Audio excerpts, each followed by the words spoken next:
Warmly welcomed to the first AAD Sessions of the new 2022-23 series, and our speaker is Nick Temple. Nick, I'm going to hand over to you to get going.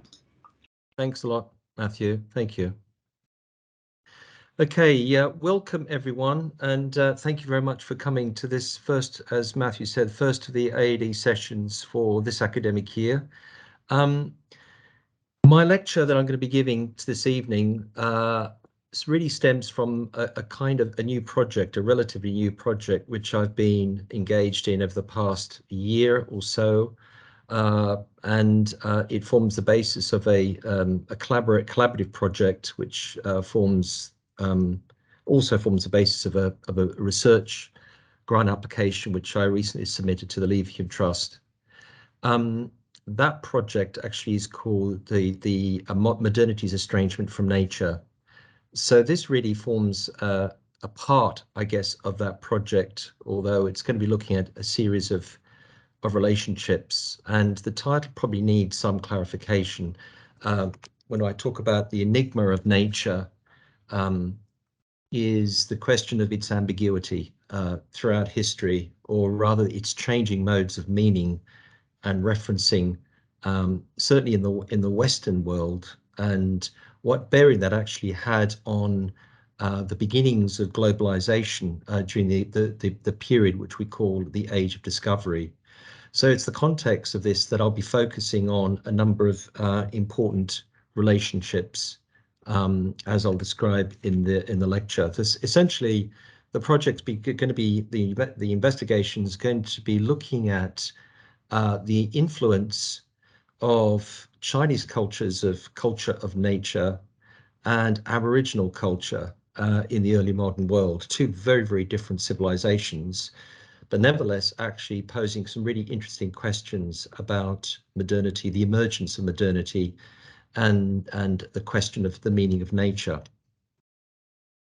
So I have actually quite a few slides. Unfortunately, this is not working. Hang on. Oh, there we go. So to begin with,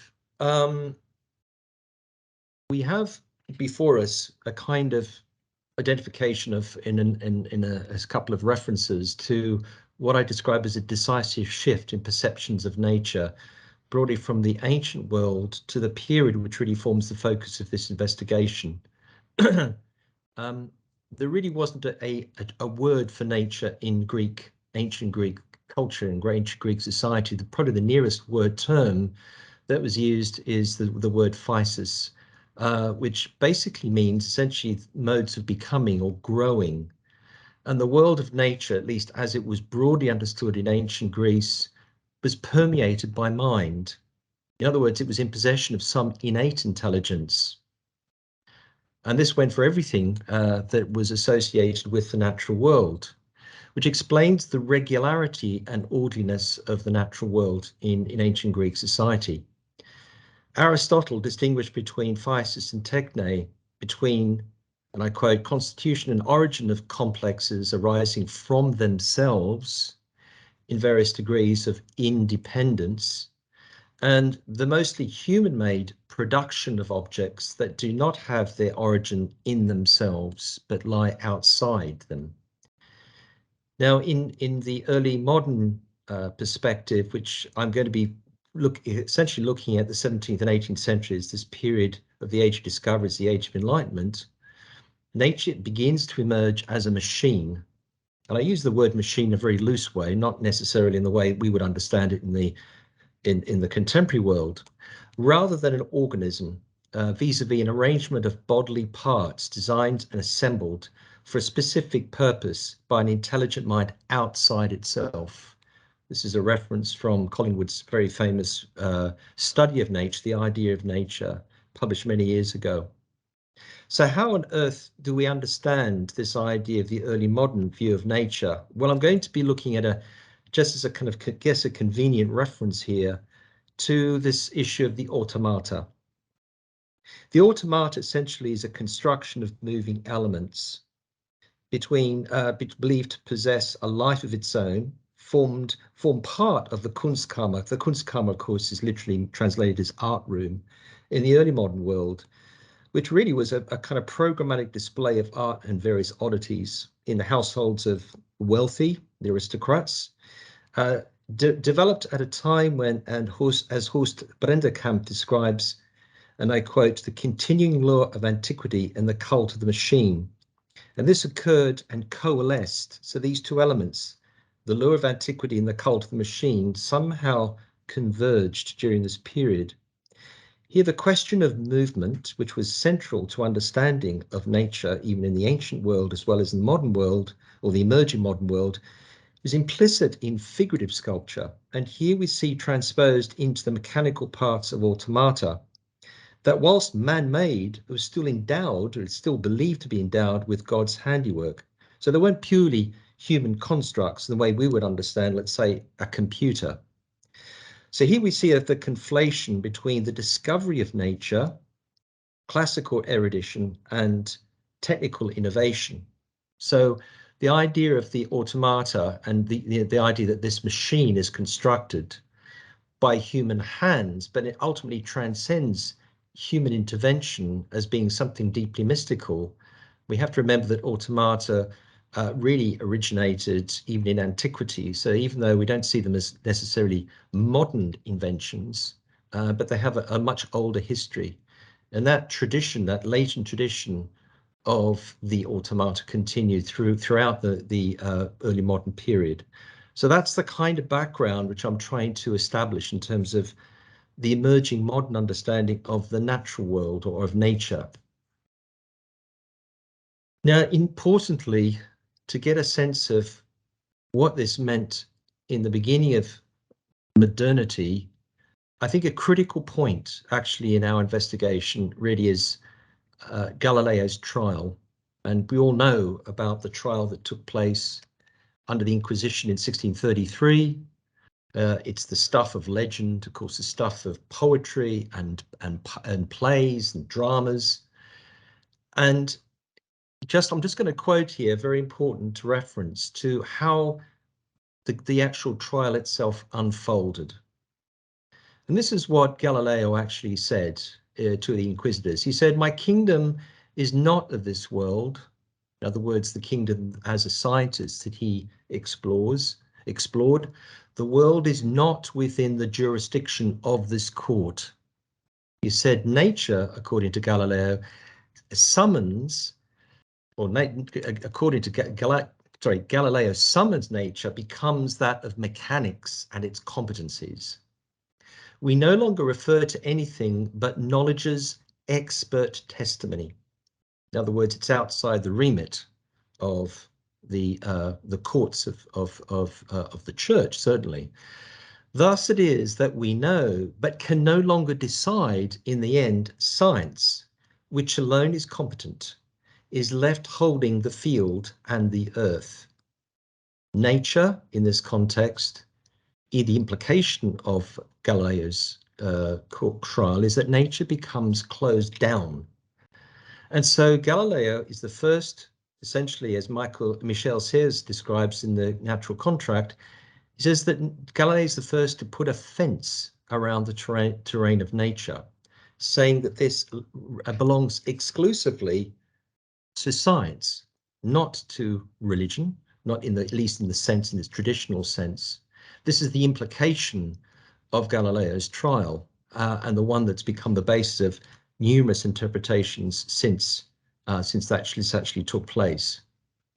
Now, this idea of enclosure, nature enclosed, of course, has a much deeper history. We only have to refer to the kind of biblical references to the walled Garden of Eden, the temptation of Adam and Eve, in relationship to Galileo's so-called fenced nature for scientific scrutiny. At the point of the expulsion from the garden, nature's demotion from order to disorder, we witness the seeds of Western scientific inquiry and its imposition on nature. So there's a very interesting relationship that we see once we are expelled from that tranquil world of nature nurtured by God and our existence, our coexistence within it. Once we are excluded, then in a sense, nature itself becomes fenced in, becomes an object if you like, of scrutiny and investigation. At least this is what eventually happens through this long journey from antiquity all the way into the period of the early modern period in the 15th, 16th, 17th centuries. So this is a quote which really kind of summarizes this. This is written by a very eminent American geographer called Clarence Glacken from a wonderful book called Traces of This Rhodian Shore. I'm just going to read it.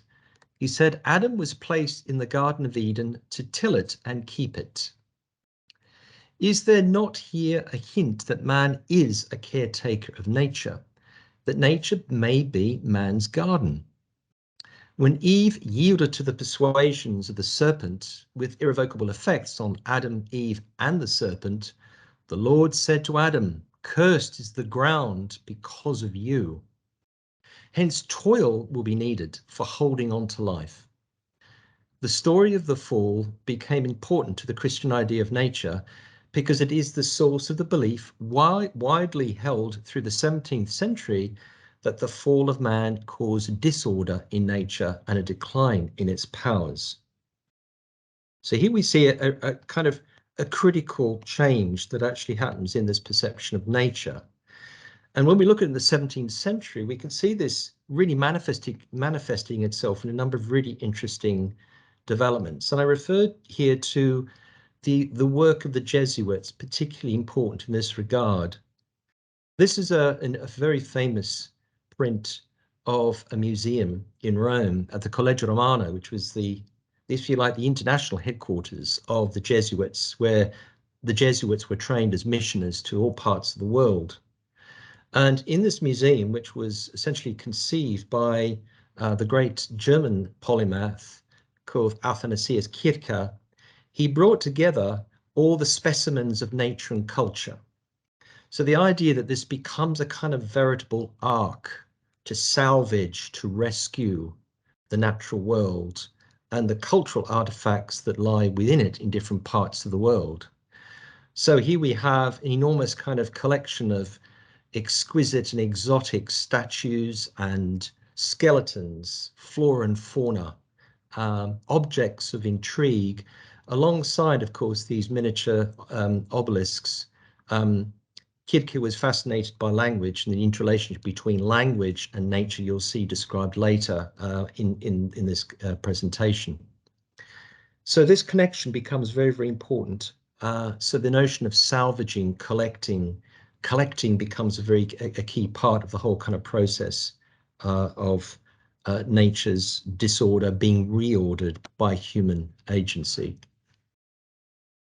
Now, in the 17th century, when these activities were taking place, we see an emergence of a concept of world making or of a world picture. Whilst the 17th century witnessed a disordered, declining nature that required iconographic restructuring and new forms of pseudo-scientific categorization, the world of nature, by which I mean its encompassing horizons, its geographies, seemed continuously to expand as scientific studies probed both infinite space and the infinitesimal microbe. And this is taken from a really interesting book called World Makers, Global Imagining in Early Modern Europe. It provides a really interesting, intriguing study of the impact of this act of world making in early modern culture, European culture. But to really see where this really starts, at least when we think of it as how it's visualized and represented, we have to go back really to the 15th century and the invention of perspective. This is a really classic work originally from Urbino, from the collection of the panels, the famous perspective panels of the school of Piero della Francesca. And here we see a kind of view, a perspectival view that extends beyond the city, beyond the walls of the city, to the horizon, to a port and ships embarking on the journeys to other worlds. So perspective opens up horizons. And we have to remember that these kinds of representations were done at the same time that there was this really flourishing theological and humanistic debate about infinitesimal space and about the horizon.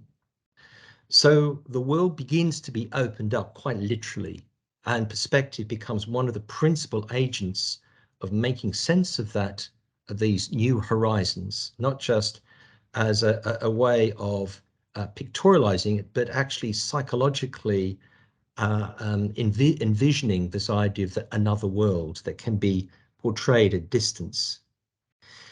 But also, of course, we in the 17th century, certainly by the late 16th and early into the early 17th centuries, we see that manifested in ways that required the construction of really skillful cartography of world maps. So in the Renaissance, we see this idea of projection happening horizontally.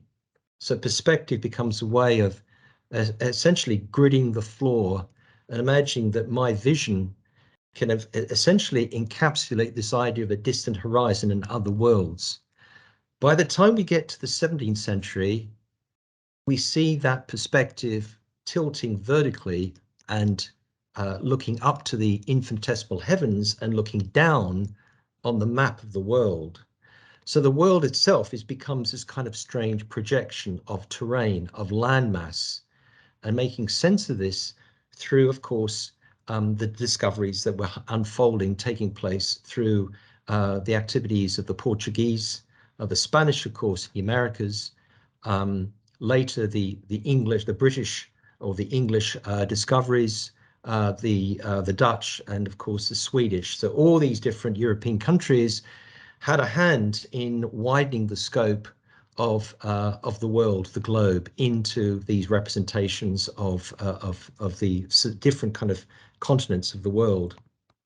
At the same time, though, and this is something I think is particularly interesting, is that through this activity of cartography, what we essentially describe as maps that represent the oikoumene, the known world, and serve as an affirmation of human European conquest of the natural world, we have to see these two things in correlation, that the Jesuits themselves were actively engaged in somehow constructing not just maps of terrain, but also subterranean maps of the world. This is a really interesting example from the collection of Kirke's extensive publications.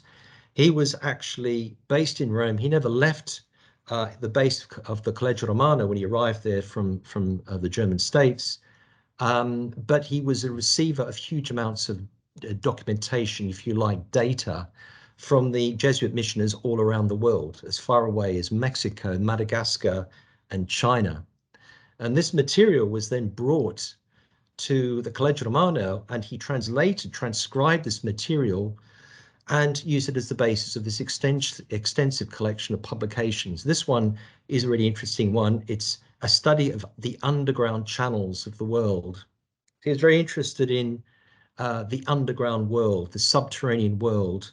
The world, essentially, the Earth, as one could describe, as a huge hydraulic system of water channels. He was also the first volcanologist, so he actually published a really interesting treatise on the first, in fact, to walk into a volcano, and to discover how volcanoes work, although he didn't quite get it right. But this idea, this fascination of subterranean world against the background of a kind of elevated view of the world. These two things run in tandem in the period of the 17th century period of the Jesuit discoveries. So, in a sense, a chthonic underbelly comprising water and lava become the basis not just of what we describe beginnings of a kind of scientific understanding of the world, but also a review of biblical narrative. So these two things went hand in hand. They weren't seen as mutually exclusive, but connected and related. And one can see this to a certain extent in this other great publication by Kirke at the Collegio Romano, where he produced it. And this is the Ark, the Noah's Ark. He was fascinated by these biblical narratives, but there's something different about this, both the narrative description, but also the representations in this text. it's different because we see here a greater interest in geographical, environmental context rather than the event itself, vis-a-vis the ark. You probably can't see it, but it's actually this tiny little structure floating on this horizon of water. The ark landing on the mountain of Ararat, this is of course according to Genesis, on the 150th day of the flood. Here we have the representation of deluge before and after from Kietke's Arkanoa from Amsterdam, 1675. And here we have the ark miniaturized by Earth's geographical immensity. Suddenly the world becomes big. Biblical narrative influenced by new geographical consciousness, world making, as I've referred to. Nature's chaos inflicted on human existence through God's wrath. Of course, here we have God's handiwork, nature used as a retaliatory weapon to punish human wickedness. So here we have the kind of the very embodiment, if you like, the very evidencing of chaos as described earlier. This also comes from the same treatise on the Noah's Ark, where we see the kind of debris, the death, the destruction, the aftermath. As the waters subside, we see corpses strewn across this landscape in the midst of this stormy sky and the remnants of the ark itself in the background. So this is a kind of description of chaos, and in the context of Kietke's belief that we need to salvage, we need to collect, we need to essentially intellectually reconstruct the world through the agency of science. But when we see that also in the context of perspective, and I referred to earlier about Renaissance perspective, the idea that for the first time, really, we see orientation to the ground, to the terrain of the ground as the basis for perceiving the world, that in a sense changes quite drastically, quite dramatically for a brief period during the Baroque period, where we see this perspectivization orientated up into heaven. But this, of course, was always conditional upon an understanding of the arrangements of the earth. So this was not excluded from the earth, but the earth itself is rearranged or reordered around the four continents. This is actually a perspective, a famous perspective by Pozzo. Probably most of you know about it, St. Ignatius Basilica in Rome, and it represents the Oecumene based on Cesare Ripa's, there's a famous book called the Iconologia, which actually is series of emblems representing the world, including terra, that's the element of earth, mundus, the world, the four continents, America, Asia, Europe, and Africa, as well as the disciplines of cosmography, chorography, and geography. And what's interesting about this particular representation is that we see the four pillars of the world, that is the four continents, personified, and each with their own animal. So the animal becomes emblematic of a whole continent. You probably can't see the figures because they're actually very difficult to identify, but to sort of to kind of summarize each of the personifications, the gesture of the figure represents the degree of conversion to Christianity. So each continent actually becomes a human gesture. So those that look up towards St. Ignatius seem to be confirming their own belief, or at least on the verge of being converted. So the one on the bottom left, you see a figure with a hand looking up to heaven. That's actually the continent of Asia. This is the time in which China was being discovered, and missioners, Jesuit missioners, saw the potential and the willingness of the Chinese, particularly the literati, to be converted to Christianity. The one on the right is actually Africa looking down, so having the head turned away from the infinitesimal realm of the divine. And the top left one is, of course, Europe, and the one on the right is the Americas. That's the figure of the Amazonian figure, native, presented. So each one represents these four corners, these anchor points projecting the earth up to heaven in the scene of this great fresco. But at the same time that these works were being produced, and this of course is back home in Europe, the Jesuits were also fascinated by horoscopes and timepieces. Kitke was obsessed by this question of synchronizing events. That actually what was going on as far as China and Central America, or in Madagascar, or in areas of Africa, that he could somehow synchronize these events, and he could construct a tree, a horoscope. This is using the tree as a kind of a timepiece as well as a horoscope for different Jesuits, different parts of the world as they're represented. So this idea of connectivity with the world becomes very, very important. Now, going to China, Kitke published a very important book. You have to remember that Kitke is the principal recipient of this vast body of knowledge from the different missioners around the world, and the ones in China were particularly important. He published a book called China Illustrata, and this is the frontispiece.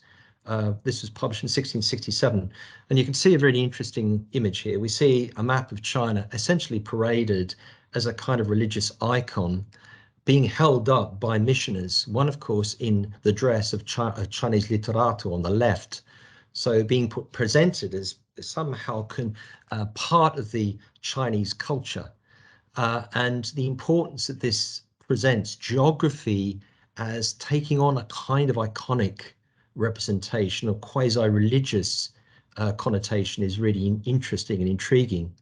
But this actually follows a very important map which was produced by really the first of the great Jesuits who traveled to China, Matteo Ricci, and he was really the first to learn the Chinese language.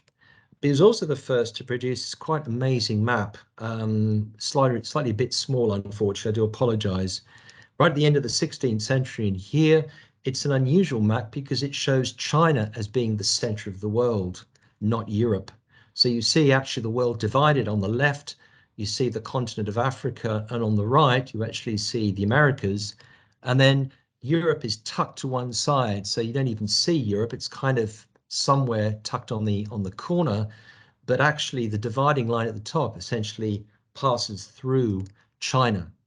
So with the agreement of the emperor, or the encouragement of the emperor, we see a kind of the world being reorientated from the perspective of the Chinese emperor and what the Chinese emperor kind of represented in terms of power and authority. Now, here we get to the question of the Chinese worldview. What was it in the context of what was going on in other parts in Europe? In reference to, and this is in reference to Kitke's understanding of Chinese script, which will, hang on, I missed that one. No, sorry, I thought. So here we have basically China, society, man and the world, that's his nature, was formed the object of an all-encompassing knowledge and constituted solely by the use of analogy. So analogy becomes very, very important in the understanding of nature in traditional Chinese society, traditional culture. And this is a tradition which, of course, pretty well existed unchanged for 7 millennia. And as part of that, I'm just going to read a quote here, that all beings are made up of nurturing essences and breath. Nature results from a more or less harmonious and balanced combination and dosage of the heterogeneous elements that proceed from water, fire, wood, metal, and earth. So these are the different elements that the Chinese adopted.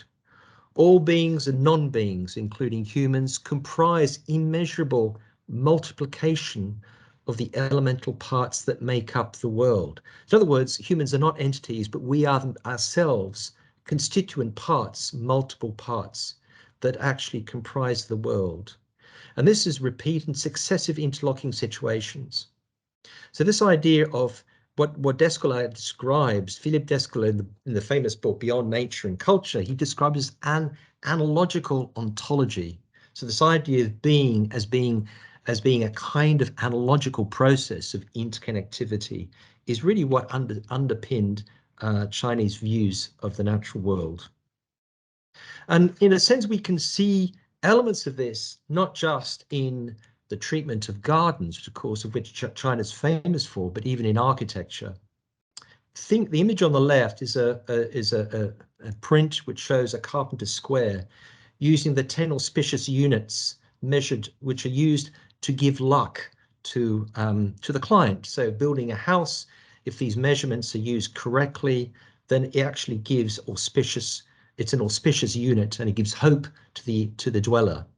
And these units become very, very important because these are cosmic figures, cosmic numbers, and their combination actually becomes the basis of well-being and a happy family, a happy society, essentially, which is really key to Chinese culture. The one on the right actually shows, is just taken by a pictorial history of Chinese architecture. We see this remarkable evolution of the Chinese order. And this Chinese order, again, is this process of multiplication, of units that multiply and then multiply again. And this idea of connectivity between what was understood as the natural world in terms of how the material of wood, of course, it's all wood architecture, was cut and assembled and then carved. And those units were then multiplied through different generations. And also because of the hierarchical nature of Chinese society, your station society determined the nature of elaboration of the structure of your house and the order that was applied. So this was very much drawn from perceptions of this interconnectedness of Chinese views of nature. And I referred to very briefly earlier about this question of Chinese language characters. The image on the left actually comes from comes from one of a treatise by Kirko, and it's actually a treatise not on China Illustrata, but it's actually on Egyptian hieroglyphs. And in it, he makes direct comparison between Chinese characters and the origins of hieroglyphs, both of which he believed to be pictographic in form. And what he believed in is that the Chinese characters, the language of Chinese language, originated from birds and also from other wild animals, peacocks and tortoises. So that the shape and form of these, and this is something that he didn't invent, but actually drew from the knowledge of literati, actually in China at the time of the missionaries. So this idea, in a sense, that language originates in nature is something which he found absolutely deeply fascinating and quite enticing. At the same time, he was also embarked on an unsuccessful attempt to translate hieroglyphics. These were, of course, the obelisks in Rome, and he wrote a treatise actually on hieroglyphics. And the one on the right is a reference to a famous obelisk in Piazza Navona. So these elements become very, very important in the understanding of Chinese culture and society. But there's also an important question about our relationship to the natural, the Chinese reviews attitudes towards the natural world. Ancient Chinese aesthetic concepts of nature related to the shan shui, a term comprising characters for mountain and water. The Chinese believed, in fact, that we see here, of course, at the same time that the Europeans were fascinated by perspective and the idea of infinitesimal space. They saw themselves viewing nature as being about this idea of enclosure and mountain and water, the two key elements that constitute not just what we would describe as the wilderness, but also a civilized society, so that many cities actually were constructed around these reference points, whether it's a mountain in the distance, whether it's a meandering river, or even how they were constructed artificially inside Chinese gardens. So these become very key references to how Chinese culture understood their natural world, always in relationship, in harmony with human intervention, not seeing these two things in conflict, but actually in continuity. So this is the kind of Chinese view of the world. And I just wanted to move on now to going back to cartography and moving further beyond China to another part of the world, which becomes particularly important by the later part of the 18th century. In fact, my home country, Australia. The image on the left is a very famous map of the world. There are many maps that came out of the period of the early 18th century.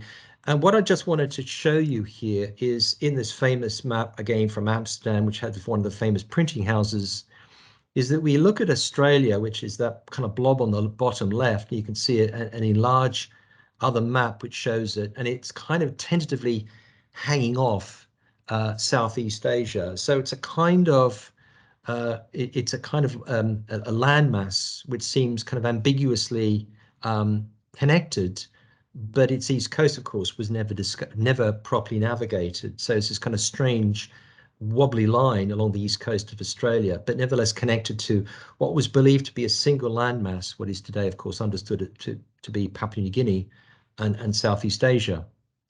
So this is how so-called New Holland, as it was understood, was represented, an indeterminate peninsula of land projecting from the continent of Asia. Why is that important? It was important particularly in the context of the discovery, the so-called discovery of Australia, or the east coast of Australia, the later period of the 18th century by Captain Cook. But I'm going to be looking at specifically in the context or through the lens of Joseph Banks. Now, we know probably Joseph Banks is most famous as the botanist who accompanied Captain Cook on his voyage, the Endeavour, to Australia. What we don't quite, most of us don't know, is that he was a big landowner in Lincolnshire, and he also pretty well bankrolled the voyage, so he paid for it. So he was a wealthy landowner, a kind of amateur botanist, and somebody who was deeply interested in expanding and colonizing different parts of the world through voyaging. And his estate in Lincolnshire became a very important basis for Joseph Banks' particular interest in the Enclosure Act. He was one of the principal advocates in the 18th century to expand the Enclosure Act in different parts of Britain and ultimately across the world. So all these things are interconnected. A botanist, an explorer, a scientist, and a landowner who actually had particular understanding of land as something to make money, to generate, to make it useful, profitable for society, for a civilized society.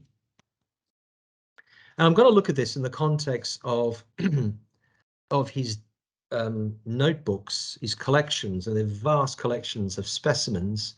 Again, thinking back to what Kitka was doing much earlier in the earlier century, in the 17th century, with his museum. Here we have Banks traveling himself to these far-off reaches of the world, collecting these specimens of flora during these voyages, and how these things were categorized, how they were ordered, how they were represented, and ultimately how they provided a kind of knowledge of a society and a culture and a landscape is what is particularly interests me. But also we need to look at this in the context of the emergence of botanical gardens. In the 17th century, we see a proliferation of botanical gardens, not just in Europe, but around the world. Banks was instrumental in setting up the Botanical Garden in Sydney, and this was used as a staging post where a huge array of plants were basically located and then transported on ships back to England. So the idea of a botanical garden, not as a kind of permanent home for plants, but as a kind of arc of collecting and then relocating. And I'm interested in what these gardens actually represented in this period, the early modern period. If we look at the configuration of many of these botanical gardens, they're typically in the cruciform configuration. Where they come from is almost certainly, at least in origin, the Templum Solare, the idea of the ancient template for founding settlements, famously explored by Joseph Rickwert and his idea of a town, and how this structure, and we talked about the importance of the quadratura and the importance of the four continents. These gardens, the four quarters of the garden, were originally connected, of course, to the four seasons. But then, of course, they become collecting points for exotic plants from the four continents. So here we have a kind of enclosed, the Garden of Eden reconstructed, a paradise that can be purely constructed and invented, but not from a place, but a kind of assembly of elements from far off reaches of the world, a kind of invented landscape. And that becomes very, very important during Banks's own discoveries of flora. I just want to put that in the context of this really interesting image here of Captain Cook bearing a palm branch in his encounter with the natives. And I use the word natives in a generic sense, general sense, symbol of victory, triumph, peace, and eternal life, associated, of course, with Jesus' triumphal entry into Jerusalem, of course, celebrated on Palm Sunday. But in this particular instance, we have the European palm, almost certainly reconfigured or representing the phoenix palm, not indigenous to Australia. But here we have it presented here as a kind of peace offering or peace gesture, but also as a kind of European export, harbinger.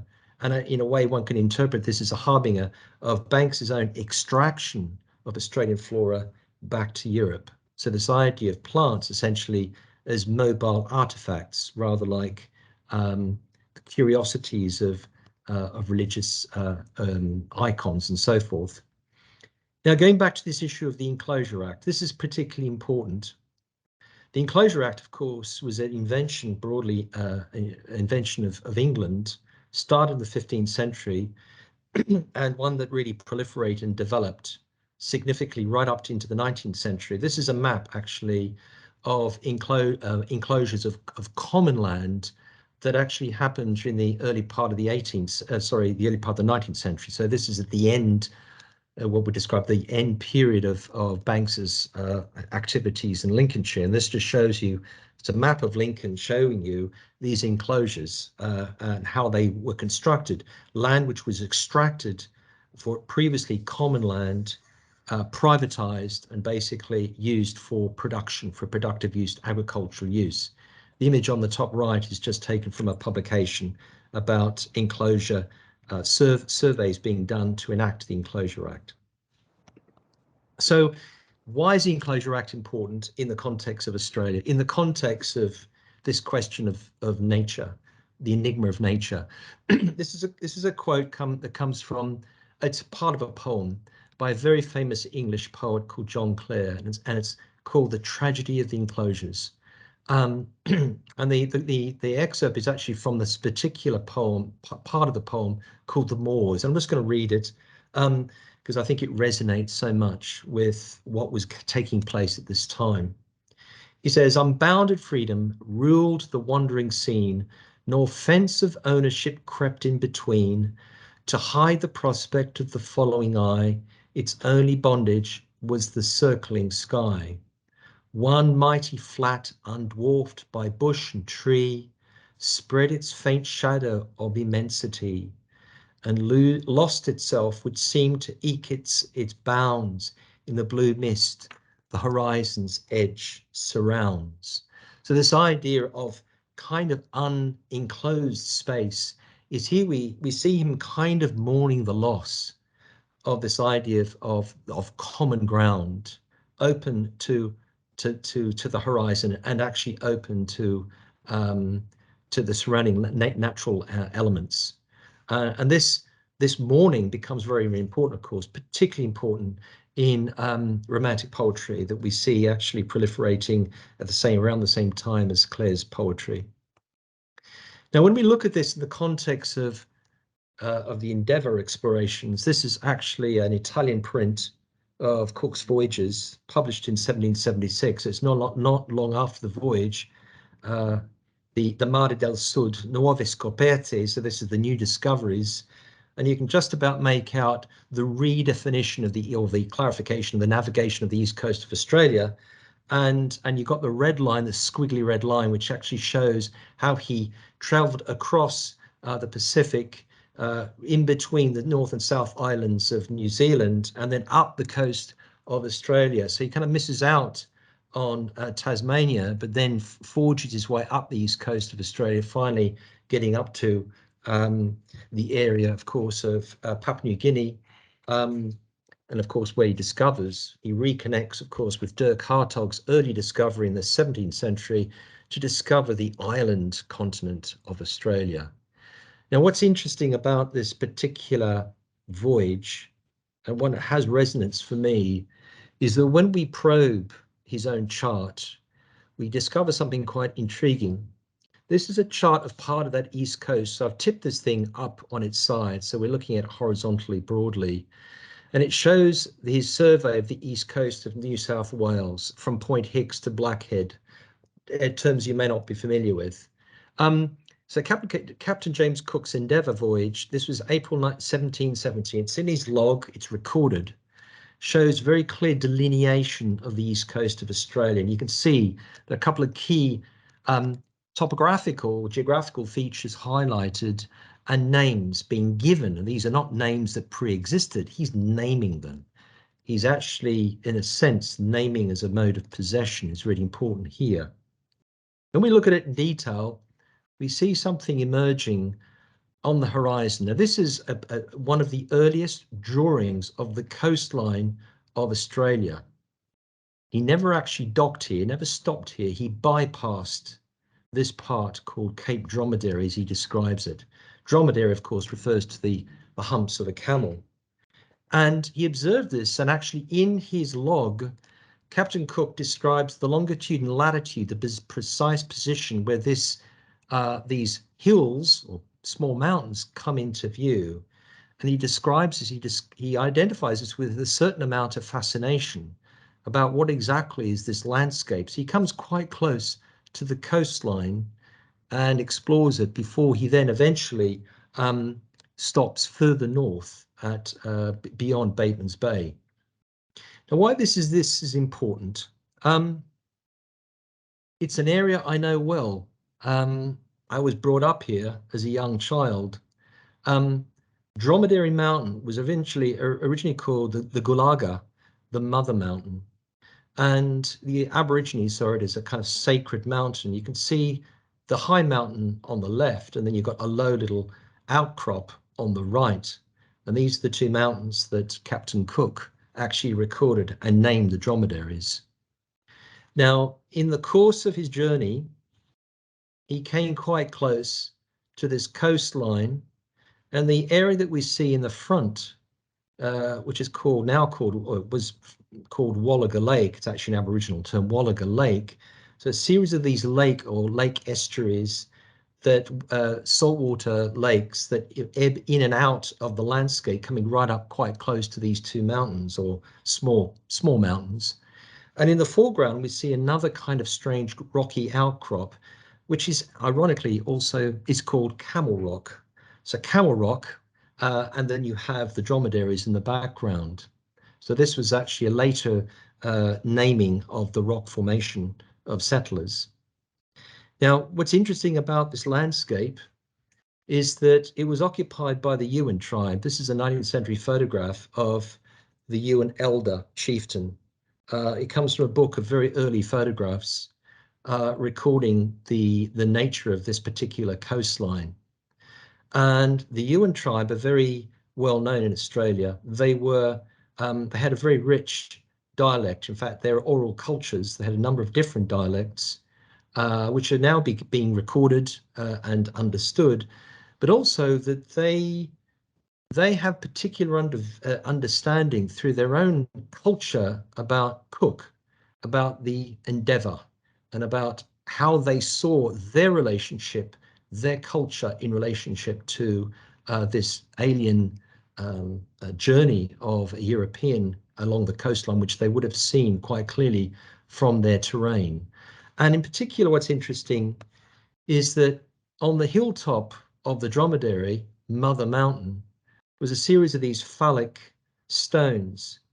And the belief, as it was called, the Gulaga, the Yuan tribe tribes believed that quite literally the mountain gave birth to them. So the mountain itself was full of fertility, was full of a kind of this idea of procreation was actually underpinning the actual nature of the topography in the mountain. Today, of course, we see it encircled by thick forest of gum trees. It may not have been quite the same way actually the time that Cook actually discovered the coastline. The image on the left actually shows a view from the top of Gulaga looking across to the smaller mountain. And this is the little dromedary, Najanuga. I was actually brought up in the valley between the two mountains, so I know this area well. And beyond that, you see the Pacific. So from an Aboriginal point of view, this would have been a rather good point to see the oncoming invasion of Europe into their land. Whether that actually happened or not, nobody, of course, knows. So this connection between land, sacred mountain, its renaming, Europeanizing, and what that meant to the culture that existed is particularly interesting. The one thing I just wanted to say about this relationship, and something that's only recently been recognized, strange as it is that this collision between Europe and the Aborigines is perhaps the most profound collision of cultures that's ever happened. Even more profound than the Spanish coming into contact with the Incas or the Amazonian tribes. And the reason why, the Portuguese come into contact with the Amazonian tribes. And the reason why is because, of course, the Aborigines were a far older civilization. And it's as if the most advanced European culture comes into contact with the oldest civilization. And what that actually meant to the future, of course, of Australia and our understanding of nature is itself an interesting document, part of history. I'm going to refer here to a very interesting study from a book called, it's a chapter from a very interesting book called Imagining Australia, reflections around the reciprocal construction of identity between Australia and Europe. And it says, and I quote, "For Cook to be able to take possession of the east coast of Australia without the consent of the natives means he had to position Aboriginal people as willless things in order to take their land in the name of the king," of course referring to King George III. Thus, Cook's white possessiveness operated ontologically and epistemologically by willing away indigenous people's sovereignty in order to make them appear willless. This logic underpins Cook's reception of indigenous people as being propertyless and living in a state of nature whose possessions did not go beyond satisfying immediate needs. And I've just highlighted this in red. Being perceived as living in a state of nature relegates one's existence to being an inseparable part of nature and therefore incapable of possessing it. Hence, we get the Enclosure Act applied to Australia.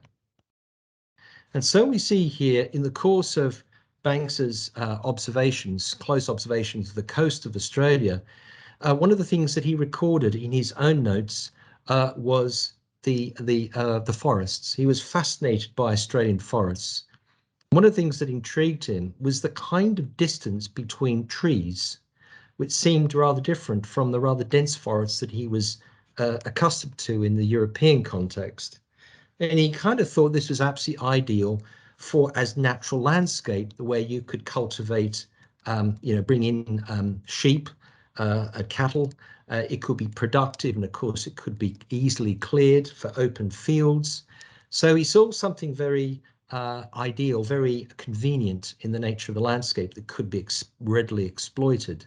What he didn't know was that actually this is the product not of the natural history, if you like, of the landscape, but it was a product of land management of the Aborigines. They actually did the job of clearing the trees, the forests.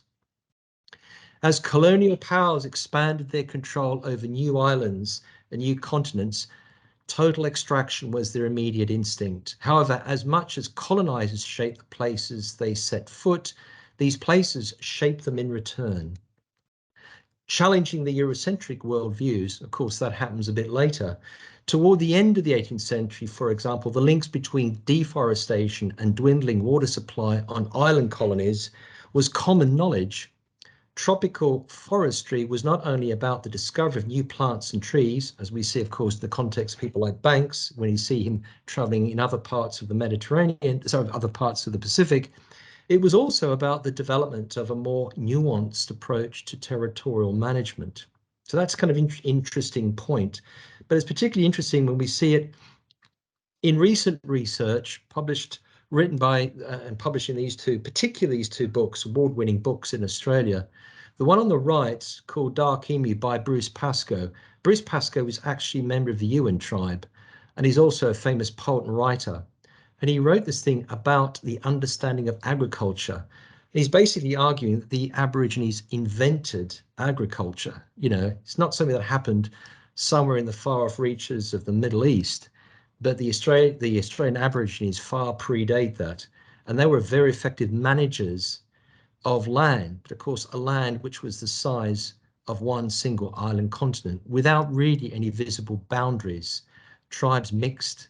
There was no sort of territorial demarcations. The image, the photograph, the book on the left, which is by a professor of geography at National University of Canberra, Bill Gamage, also produced this quite astounding study of how Aborigines made Australia, challenging all the basic preconceptions of the Australian Aborigine is basically just a kind of native living off the land, but actually he was actively engaged in altering the landscape, clearing forests, and using fire as a way of ensuring that land under forest, in and around forests, could be used for wild animals that could be caught, could be through hunts and so forth. So the landscape actually was an active and carefully managed ecological system, not necessarily in the modern sense of enclosure, but one that was nevertheless very carefully constructed and understood.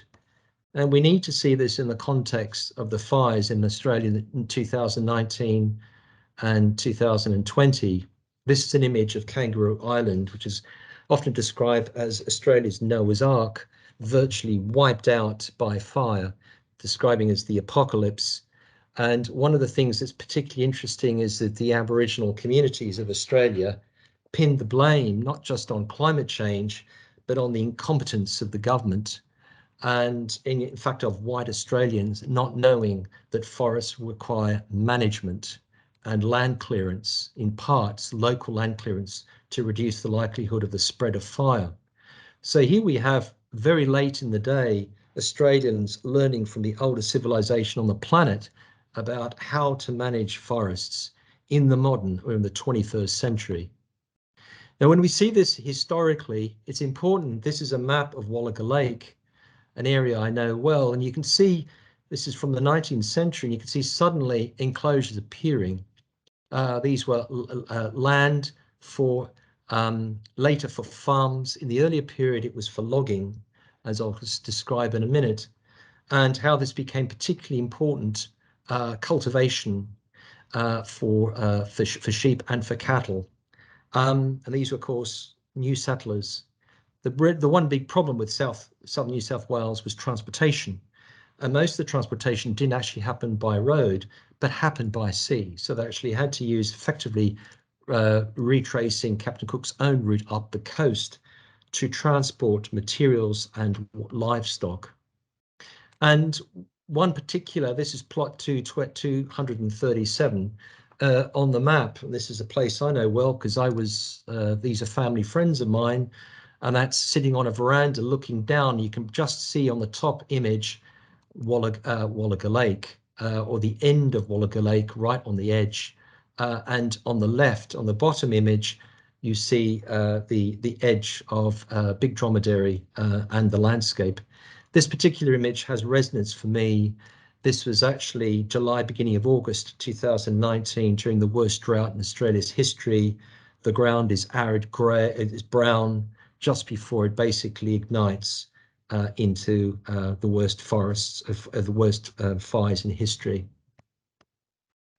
But when we look at this in the context of 19th century developments, this is a place, another place I know well, in the valley between the mountains. Central Tilba. There's two small towns. One's called Tilba. This is Central Tilba, both early 19th century, early photographs. And here we have settlements built not for farming, but originally for logging. And the one thing that struck me when I saw these photographs was the bareness of the landscape, because it's not like that anymore. And what I found was because of logging. So the huge landscape was cleared and trees were knocked down in order for income, the beginnings of a kind of productive, profitable landscape. This was actually an ancient volcanic valley between the dromedaries. You can see the so-called little dromedary in the distance. I walked up that mountain when I was about eight years old, I think. And this is one looking the other direction. This is the big dromedary. We were in the shadow of big dromedary in that photograph, looking the other way towards the coast. And in the 19th century, it became part of the gold rush. So it became the site of massive gold mining. And I describe as laying bare a cemetery of ecological destruction. It caused massive destruction of the landscape. And of course, the idea of the sacred mountain that the Aborigines identified with, the landscape, the mountain of fertility, of the mother figure, the mother nature, as they described it, being raped by mining, was something which resonated, and of course is not particular to Aboriginal culture. The ancient cultures, even Seneca actually in ancient Rome described gold mining particularly as a form of rape of landscape.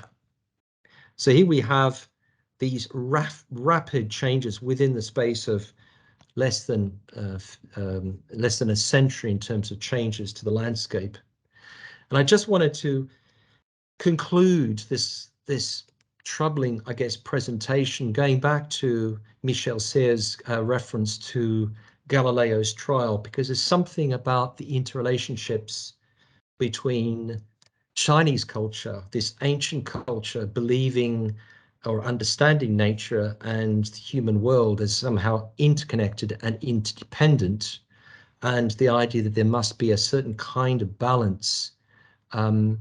What in fact was interesting about the Chinese particular tradition is that Chinese emperors annually would be required to undertake a ritual of cultivating land, which is a kind of interesting Chinese equivalent to the Roman emperor reenacting the establishment of the primarium, the plough which defines the boundaries of the city. So the agrarian society of China versus the urban society of the ancient European world or ancient Roman world is, I think, particularly telling in how these two different societies actually emerged and developed and changed. But when we look at that in the context of the early modern world, Sears actually refers to this idea of the natural contract. And he sets the argument in these terms. He says, the knowledge contract, which he said was really first demonstrated most clearly in Galileo's trial. What I mean by knowledge contract is that science essentially takes over and validates what we think is true, what we understand as the world as discovered and validated, becomes identified with a new social contract, the basis of modernity's priority towards progress. So without Galileo's sort of saying, look, the trial is not relevant to me, to my understanding, because my understanding relates to science, not to judicial debates, or certainly not to a trial, then is itself transposed, becomes the foundations for modernity's priority towards progress. So nature then becomes global space, empty of men, from which society withdraws. Natural law is dying because science has conquered its space. Science plays the role now of our last judgment. This is what Sears describes. One of the results of Galileo's trial is that reason without a subject, objective reason, prevails over the reason a subject can speak. In other words, defend, debate, discuss. So it decides without you or me having anything to say. So essentially, human discourse is silenced by the intervention of this idea, a certain kind of way of thinking about reason, reason which is to do purely on the basis of scientific knowledge, not on the subject, on the basis of judgment.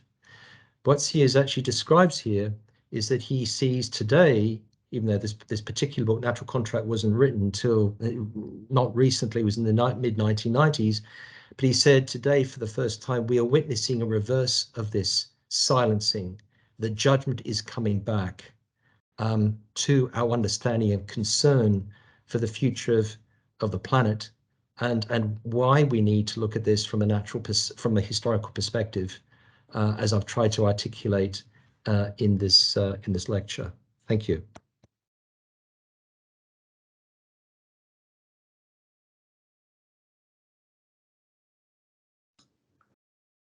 Thank you very much, Nick.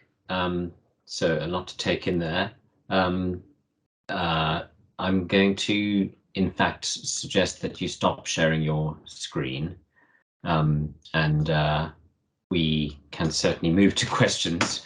But I think where I'd like to start is by introducing Trevor Norris, who has kindly agreed to kick things off as discussant this evening.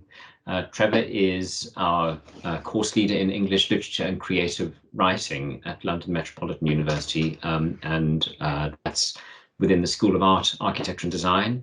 Trevor's current work addresses what we need to understand in order to act and dwell inside the realities of climate change, and to try to find a reparative relationship to ourselves, to others, and to our worlds and the worlds of other beings in a moment that is characterized as so critical that the idea of change often seems too late. This discussion between Trevor and Nick has been at home in the Finding Ecologies research group, mainly, which also involves a range of other practitioners and academics from the school and elsewhere. Part of Trevor's set of questions involves formulating the Anthropocene cosmologies that sedentary agricultural extractivism brings in its wake. And within this, the predations and supremacies of settler colonialism from the 16th and 17th century and onwards, the distortions of industrial extractivism from the mid-18th century into the globalist geopolitics of the mid-20th to 21st. And that trajectory with regard to these themes of extraction, redescription of the world that Nick has been talking about, well, that Trevor just described there in the brief description that I gave from him, which is from this evening's biographical notes, that captures something of the context, which was the second half of the subtitle of Nick's talk. So after that introduction, I'm going to hand over to Trevor to give us some reflections and commentary on Nick's presentation. Thanks very much, Matthew, and thank you, Nick, so much for this really wonderful, wide-ranging talk that contains so many points of interest. And I'm not going to be able to touch on them all, but there are some things, and I have two ways to go, really. One is I have a series of formal notes that I think I'll turn to after I've made some more spontaneous responses, as some other things occurred to me when you were speaking. And really to come back to the first slides where you were talking about different cosmologies, different pictures of nature, and the idea of the ancient Greek conception of phusis. one of the things that really strikes me in terms of ecological arguments and the way they've emerged over the last, let's say, 30, 40 years, is how prominent a certain Heideggerian way of thinking has been in conceptions of nature. And of course, one of Heidegger's metaphysical moves is to try to go back to a moment before Platonic idealism and rescue a pre-Socratic conception of being. And the way Heidegger formulates this is to think about nature as a process of presencing and absencing, something which is in a continuous form of dynamic interrelatedness, not this fixed cartographic sense of nature, something that is dead, inert, waiting for human beings to appear with their utility and transform it into meaning.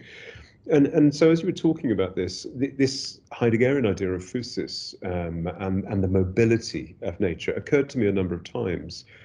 One of the things that Heidegger suggests is that we have taken a terrible cosmological wrong turn. He's not the first person to suggest this. In a way, he gets this from Nietzsche's ideas and interest in the pre-Socratics. But this is, I think, really part of ecological thinking. The terrible metaphysical wrong turn that we've taken. Ecological thinking is not just a question of changing our behavior, but rather it's a question of changing our cosmology, changing our metaphysics. And I think much of what you spoke about in the lecture touches on this. There was another Heideggerian resonance, which I thought was very interesting. When Heidegger talks about language, you made at various points connections between language and nature. And that's one of the moves I think that Heidegger makes as well, where he tries to turn poiesis into physis. That the reason why nature is language is because we see in language this process of presencing and absencing. So language isn't something which is clearly delineated conceptually available to us with clarity. It is this very ambiguous process, very indeterminate. And so I thought that's just a first observation. The second theme I want to draw out of what you've said is the way that the enclosure of nature in scientific taxonomy exists in a parallel way to the enclosure of nature in systems of legal ownership and colonization. And I particularly enjoyed the last part of the talk that makes those processes clear. We can't talk about the scientific revolution without thinking about the processes of colonization that happen in a parallel way. A third idea, which I thought was really resonant, is the legacy of a certain Christian conception of the relationship to nature, the expulsion from Eden, and the way that the redemption from the fall exists through laboring on the land. And I thought, you made this point at the beginning of the talk, but it also came back when you talked about Joseph Banks and the way he is unable to read the landscape of Australia because it doesn't conform to the forms that you might see in agricultural, in industrial agriculture in Lincolnshire. There's something kind of very important there. A fourth point, which I think is really striking, is the emergence of single-point perspectivism in painting in the Italian Renaissance, and the beginning of an iconography of infinitesimal space. I thought that this was really striking, and it really makes me think about the empty Euclidean space of post-Renaissance painting, but also that sense of the empty space of the colonizer's view. And then a more inhabited, embodied form of space that you see in the cardinal cosmologies of many indigenous cultures. And as you were speaking, I was just looking for something, and it's Mesoamerican culture. But I thought it would be a really interesting parallel. You had talked about Chinese cosmology. You talked about those wonderful four corners of the world, the continental division, that quadratic division that you can see in Renaissance painting. And it really made me think about the contrast between that and the cardinal cosmologies of Mesoamerican indigenous culture. The way that those cultures inhabit land and spatiality in an entirely different way. I thought I might just read something out. This is from a scholar who his research is in Southwest United States Pueblo cultures. He's called Samuel Dewey, and that's D-U-W-E. And I'm going to summarize his ideas, but it's this: Pueblo Indians believe they emerge from underground worlds. For the Taos Indians, that's Taos in New Mexico, it was at the sacred Blue Lake. Taos, Sun Father and Moon Mother mate over Blue Lake. Life forms spilled from Ursa Major into the lake and then emerged. You can see the way in which all those different categories of being are fused into one. A system of correspondences connecting the earth, heavens, and underworlds was basic to Pueblo mythology, he goes on. Emblems on garments and symbolic structures could affect cosmic counterparts. This also extends to the architecture of the space in which the Pueblo Indians live. The underground kiva, which is the sacred kernel of the community, was a microcosm of the universe. And a hole in the floor represented the nadir with its sipapu, while the hole in the roof allowed access by way of a ladder to the present. So cosmology, temporality, spatiality, all these things are bound up in one thing. They don't exist in this abstract universalization of space that you were at pains to point out. Equally, the division of movement around the towns over the course of the changing seasons is very important. People are divided into clans, into sodalities. There are summer people and winter people. There are different places where different people live at different times of the year. So this is just an aside to point out, I suppose, this difference between the abstraction and universalization of space that you talked about as something that emerges from Renaissance cosmology and from the scientific revolution. A cosmic geography, which is inhabited in a very different way. The next idea, I'm just going to jump back to my notes. The next idea I think was, and I invite other people to come in here in the discussion, because this isn't an area that I know very much about, but I was very taken by your explanation of Chinese cosmology. And this sense of undoing the transcendent quality of being, of subsending into different parts, of being made up of many different parts, of not thinking of the sense of self as a kind of unified agent that has some kind of control over the land, but rather is simply a subsendent part of that land. Yep. The next spontaneous reaction is to do, I think, with Banks and Lincolnshire, and just to reiterate this point about the illegibility of landscape as Banks and the sailors from the HMS Endeavour saw this landscape for the first time, they were unable to read it. And to reiterate this point that it's cosmology and metaphysics that makes landscapes legible. And I think that came out very clearly in your talk. I have a little more of a formal response to read out now. Thanks. So Trevor, I'm going to, just before you make a start on that, I'm going to draw attention to the time, because we don't have to end at 7. But I do, I know that some people, since this session was scheduled until 7, Nick did, it was very interesting, but it was quite long. And I think some sorry, might wish to leave. But I just want to also say that one of the things I do know about where Nick happens to be sitting right now, and that is a real background behind him, not an illusory one, is he's in our office and is going to get the train quite soon. So he might have to leave before anybody else does. Sorry. So thanks for the reminder. So having said that, Trevor, did you want to read out your? I'll let other people give their contributions, and happy to carry on this discussion, Nick, at another time. Okay. Nick, do you want to just make a comment before we jump? I just, because I mean, Trevor, you've kind of very eloquently sort of highlighted the multifaceted nature of the presentation without many kind of areas of resolution, probably asking many questions but not able to answer them. But the one thing I thought was interesting, just to kind of clarify, this is part of a project, a bigger project I mentioned earlier, and this idea of modern estrangement from nature, modernity's estrangement from nature.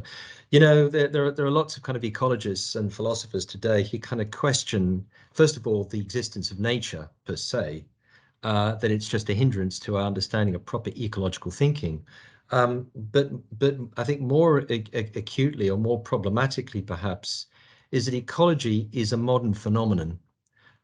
So we have Heidegger's search for the pre-Socratic understanding of our relationship to a world, and in a sense, to what extent the culture that we're in today, which probably even Heidegger would not have even maybe anticipated, who knows, it requires us to, or at least this is the argument of a number of figures, people like Timothy Morton, for example, makes the case that we have to kind of construct an ecology, which is ecological thinking, which is specific to our culture, globalisation.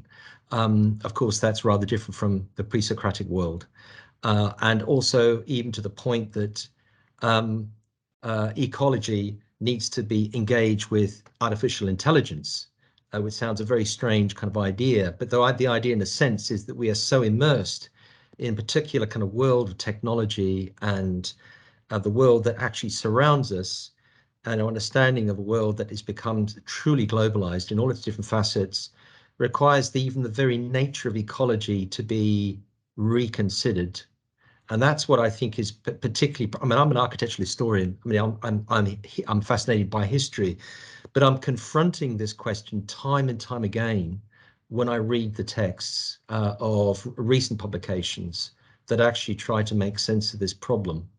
And I think that kind of touches on a whole series of issues that you've highlighted. The other thing I just wanted to say is this question of estrangement. I mean, the project that I'm putting together basically starts, it's identified as three major stages, and I use the word stages very loosely. I describe our relationship to nature starting with language, and then progressing to perspective, and then finally to geography.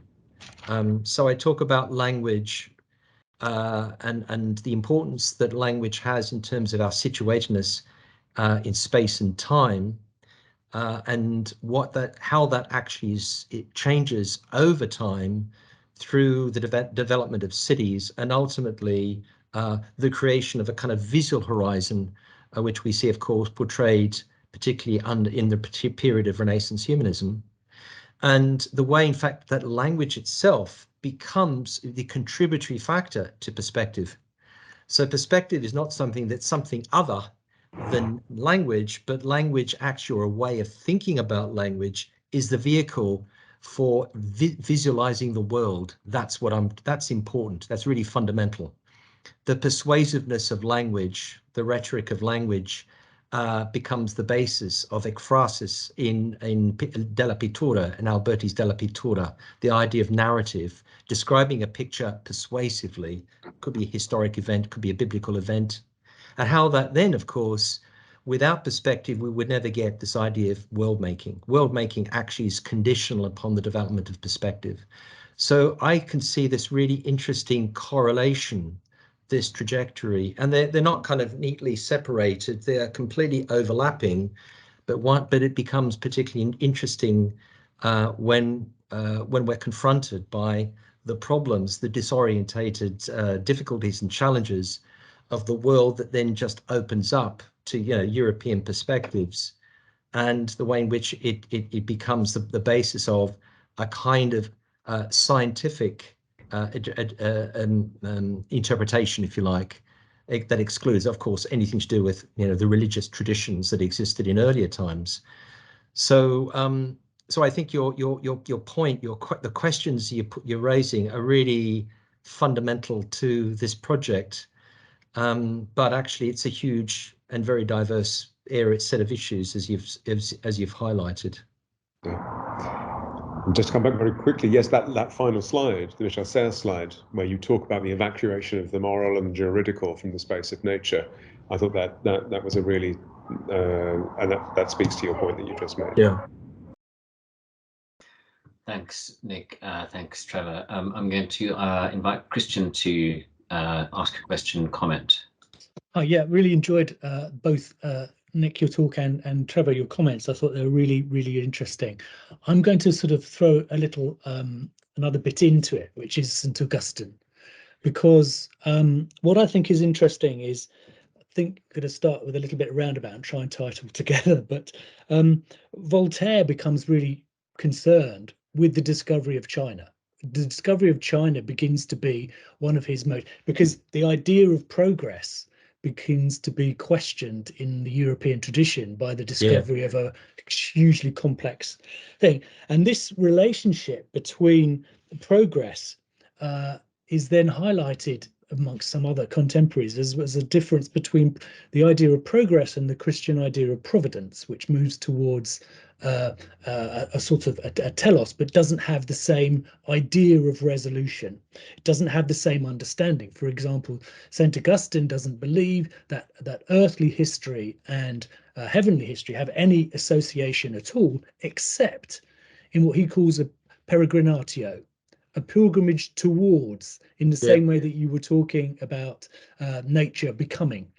And so if you think about the Greek, a part of the problem with the language early on is this difference between myth and account, myth and logos, which begin to be confused and analyzed in the same framework, which Augustine didn't have because he maintained this separation. And that brings another biblical bit in, which you didn't mention, which is Cain and Abel, which is really critical to this, because St. Augustine talks about the civitas terrea, the earthly city, begins with Cain, and the heavenly city begins with Abel.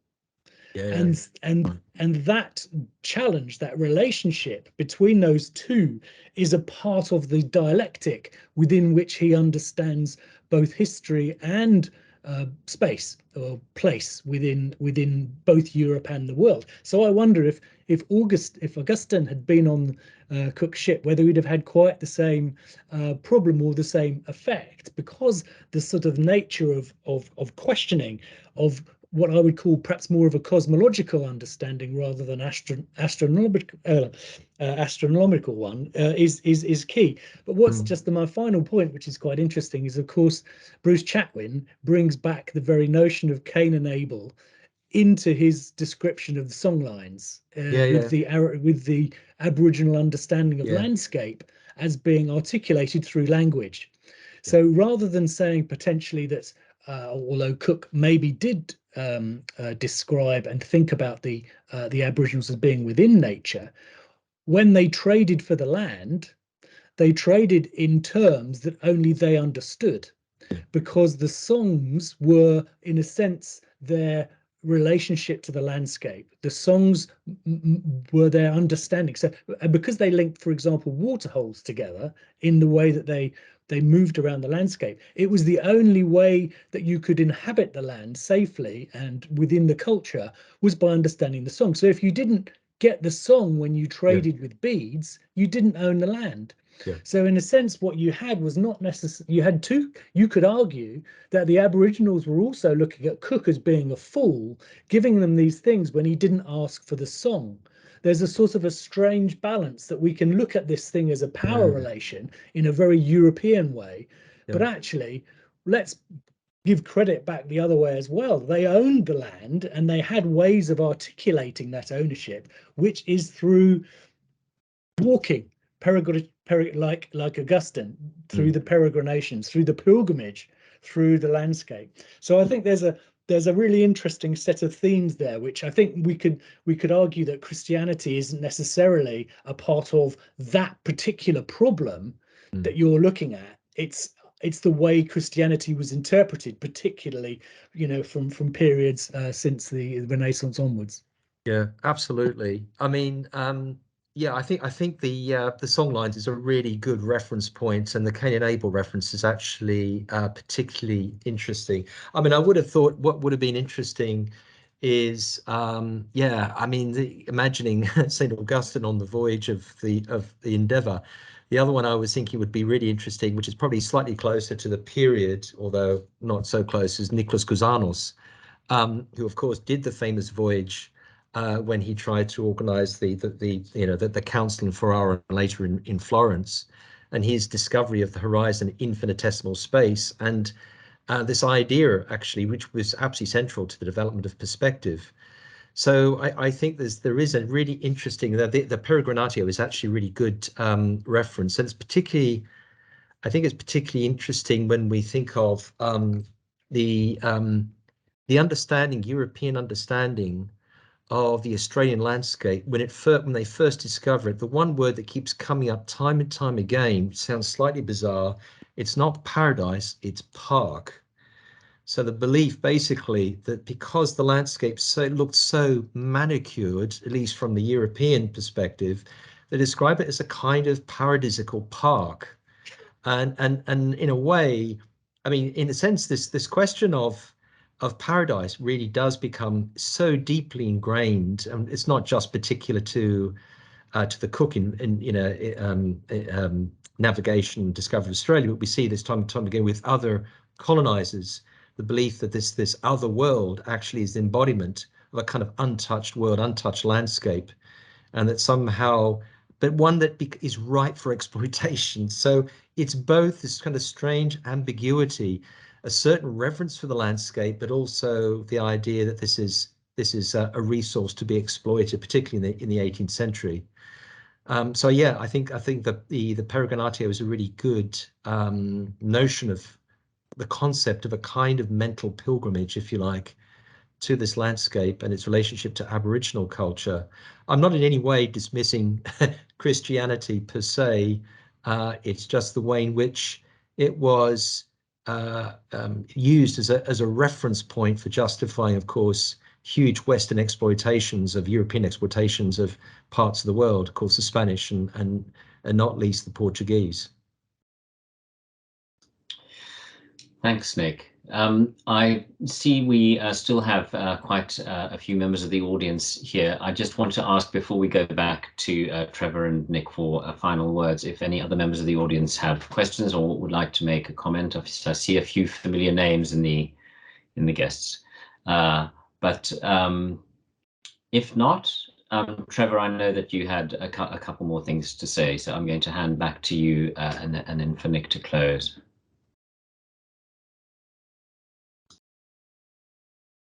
Thank you. I'll keep this brief. And in fact, I'll just read out one final paragraph. But it's really about the deficits of ecological thinking. Is this really interesting project that Nick is undertaking about the cosmology of landscape? I think we have to undertake that inquiry if we are undertaking an ecological approach. But one of the obvious deficits then of ecological thinking in Europe and the US, as Nick has made clear, is the fact that its aesthetic traditionally sits within an empirical approach to nature that is bound up with extractivist models of thought. And for contemporary global north, the countryside is traditionally divided into the agricultural extractivist domain and the wilderness of the romantic sublime. The interest here in Nick's talk is in working out the long cosmological horizons of thought, behavior, and of making that emerge from extractivism in terms of divisions into and boundaries between decorative, restorative, appropriative, and functional approaches to land, and the way artifacts, representations, buildings, and tools fit into these behavioral divisions. This project is also tied to reparative models of being. Who owns or has access to land? What work might be done in aesthetic or architectural terms to address these long legacies of dispossession, which cartography, the legal abstractions of possession, industrial farming, botanicalization, and universalization represent. Brilliant. Thanks, Trevor. Any final thoughts, Nick, before I close? Yeah, I've just got, I mean, thank you very much. That's a really kind of lovely summing up of many of the kind of issues that underpin the research. I just wanted to come back to, in reference to that, to the question of the reception in Europe of China, because I mean, the presentation is in many respects very problematic because, you know, putting China against Aboriginal culture is, or at least the discovery of Australia, the so-called discovery of Australia, raises really kind of quite problematic issues. But the question, I think, of progress that Christians highlight is particularly interesting. In a way, the idea of provenance and the notion of the telos in European culture, what is interesting in China is that their culture was also empirical. So the literati actually identified the beauty of nature and its aesthetic beauty actually through very, very acute observation. And so empiricism was very much part of Europe, of Chinese perspectives and understanding of culture, of the natural world. But that idea, and this is the question where progress comes in, was very much based on retrospective understanding of the culture. So this is where the Chinese just had no concept of progress in the way that we see emerging in the 17th and 18th centuries. And this is where there is this really profound fault line between Europe and China. We see Europe, of course, emerging through the advancements of technology, of science, before obviously the age of technology. But even right up to the end of the 19th century, China was still actually situating itself within a very deep tradition and reflecting upon that legacy, that history of its own imperial rule, and that its relationship to the landscape. So agrarianism, not urbanism, not an urban culture, but essentially an agrarian culture, is deeply historical.